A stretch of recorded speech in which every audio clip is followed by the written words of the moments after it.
जहिया से चल गईली छोड़ के नैहर, जहिया से चल गईली छोड़ के नैहर, जिंदगी भइल सुनसान हो। जाहो बाबू ले आवो पुतोहिया, जाहो बाबू ले आवो पुतोहिया, जाड़ा में कटत नाही रात हो। ए बाबू हो जाड़ा में कटत नाही रात हो, जाड़ा में कटत नाही रात।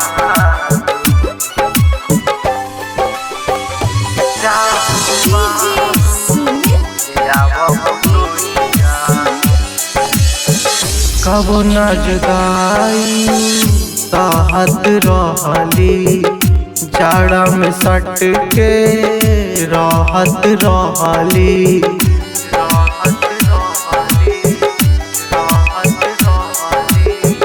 कबो न जुदाई साहत रहली, जाड़ा में सट के राहत रहली।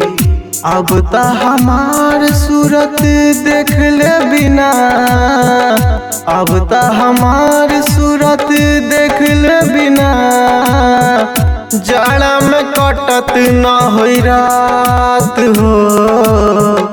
जाहो बाबू ले आवो पुतोहिया, जाहो बाबू ले आवो पुतोहिया, जाड़ा में कटत नाही रात हो। ए बाबू हो जाड़ा में कटत नाही रात हो, जाड़ा में कटत नाही रात। जाहो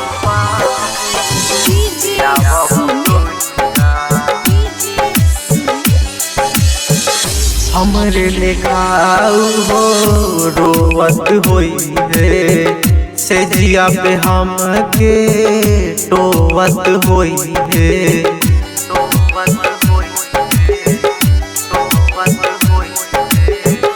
हमरे लेखाऊ हो रोवत होई है, से जिया पे हमके टोवत होई है।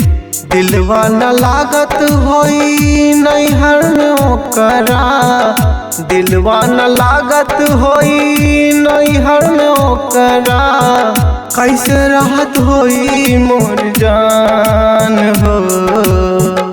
जाहो बाबू ले आवो पुतोहिया, जाहो बाबू ले आवो पुतोहिया, जाड़ा में कटत नाही रात हो।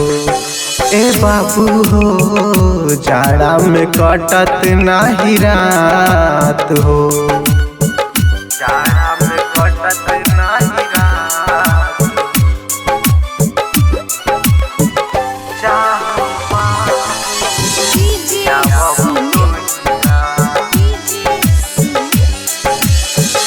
जैसे पानी बिन मछली तड़पत रहेला, चंदन के ओ सही दिनवा कटेला, दिनवा कटेला, दिनवा कटेला।